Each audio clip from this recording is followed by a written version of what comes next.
We use the archer push-up as a push-up progression to improve single arm pushing as well as straight arm pushing. And we have a few options based on your upper body pushing strength.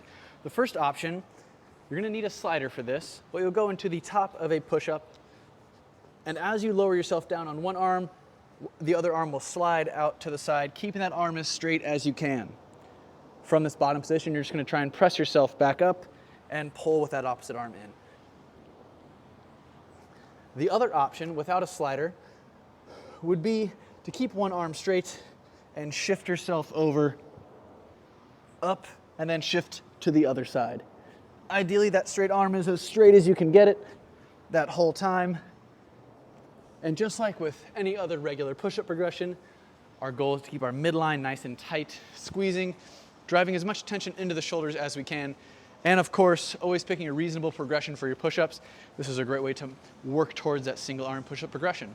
And that's how we use the archer push-up.